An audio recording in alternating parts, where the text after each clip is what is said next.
2024 में हरतालिका व्रत जो है वह 6 सितंबर को है। 6 सितंबर के पहले 5 सितंबर को प्रक्रिया होती है कि लोग नहाई खाई करते हैं, कहीं कहीं या व्यवस्था है, कहीं कहीं नहीं लोग भी करते हैं। तो 5 सितंबर को नहाई खाई है और 6 सितंबर को पूरे दिन उपवास करना है। और दिन में जहाँ जैसे जो व्यवस्था आपको मिलती है 8 बजे, 9 बजे, 10 बजे, 11 बजे, दोपहर में, संध्या काल को, रात्रि काल को आप हरतालिका व्रत का पूजन जो है वो अपने घर में, सामुदायिक भवन में, मंदिरों में जाकर कर सकते हैं। 6 तारीख को पूरी दिन और रात पूजा करने के लिए बहुत ही अच्छा मुहूर्त है। पारण जो है वह 7 तारीख को होगा। 7 तारीख के सुबह झारखंड में रांची की टाइमिंग को अगर आप देखें तो 5:30 के आसपास यहाँ सूर्योदय होता है।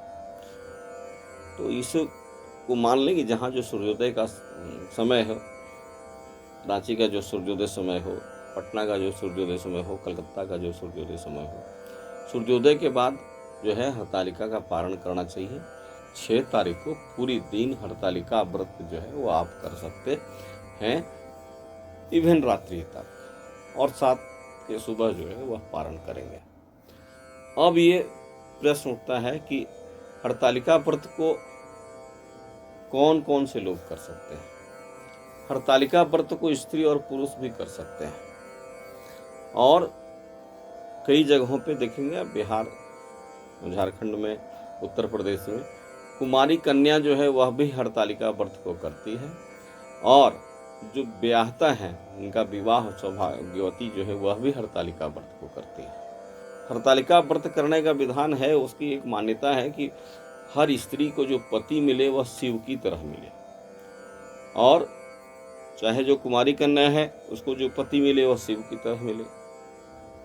जो सधवा स्त्री हैं, सौभाग्यशालिनी हैं, वो चाहती हैं कि शिव के जैसा प्रेम करने वाला पति मुझे मिले। और शिव क्या है, तो शिव जो है वह अविनाशी है, इसलिए हमारा जो सौभाग्य हो वह अविनाशी हो, शिव की तरह। और जो अविनाशी होगा वही सौभाग्य को अविनाशी बना सकता है, यानी सदैव हम सौभाग्यवती रहें। विधवा स्त्रियां इसलिए व्रत को अपनी शालीनता से करती हैं कि वह जो है वह अगले जन्म में मुझे जो पति प्राप्त हो वह शिव की तरह प्रेम करने वाला हो, शिव की तरह अविनाशी। इसलिए सभी लोग जो हैं वह हरतालिका व्रत कर सकते हैं। हरतालिका व्रत करने का जो विधान है वह यही है कि आप अपने आसपास के क्षेत्र से बालू मिट्टी ला करके और शिव की मूर्ति बनाएं, शिवलिंग को बनाएं, पार्वती की मूर्ति बनाएं, नंदी की मूर्ति बनाएं, और हरतालिका, हर्तकी जो है वह सहेली है पार्वती की, जिस पर एक कथा आधारित है, जो पार्वती को यह प्रेरित करती है कि हम लोग इस तरह से शिव की पूजा करेंगे तो शिव जी प्रसन्न हो जाया करेंगे। तो उस हरतालिका, हर्तकी का मूर्ति जो है वो आप थाली में कपड़े को बिछा करके या लकड़ी के पाटे पर कपड़े को बिछा करके, टेबल पर कपड़े को बिछा करके आप ये मूर्तियाँ जो हैं बालू से और मिट्टी से बनाएं, और जो है इसमें शिव की पूजा करें। शिव जो है वह अविनाशी है, शिव का जो है वह विनाश कभी नहीं होता है। ब्रह्मांड का विनाश होता है, पृथ्वी की विनाश जो है 4.5 लाख करोड़ के बाद पृथ्वी का भी विनाश हो जाता है, लेकिन शिव का विनाश नहीं है। कालं महाकाल कालम कृपालम, वह महाकाल है, वह टाइम्स का भी टाइम है। इसलिए शिव जो है वह तीनों कालों में, इसलिए हमारे यहाँ जो है शिव की पूजा करने का प्रावधान है। अब शिव और पार्वती का मिलन जो है वह इसी हरतालिका के दिन हुआ था। भादो महीना था, शुक्ल पक्ष की तिथि थी, शुक्ल पक्ष था, तृतीया तिथि थी और हस्ता नक्षत्र था। ये देखिए, किसी भी व्रत में 4 चीज़ों की आवश्यकता होती है, महीना का, पक्ष का, नक्षत्र का, और जो है वह कर्ण का। तो इस तरह से जो है वह 6 तारीख को ही इस बार आपको यह व्रत मिल रहा है। इसमें कोई इफबट नहीं है कि 5 को उपवास करना है या 7 को उपवास करना है, 6 को ही करना है। अब इसमें एक नई बात आती है कि शिव जो है वह शिव ही स्त्रियों का प्रिय देवता क्यों है? तो आप अगर रामायण के बालकांड को पढ़ेंगे, आप अगर शिव पुराण को पढ़ेंगे, तो शिव क्या है? शिव जो है वह सती से इतना प्यार करते हैं, इतना प्यार करते हैं। दुनिया की सबसे अच्छी लव स्टोरी जो है वह शिव और सती की है, और वह सुखांत है, दुखांत नहीं है। दुनिया के सभी लव स्टोरी जो है वह दुखांत है, शिव और सती को छोड़कर।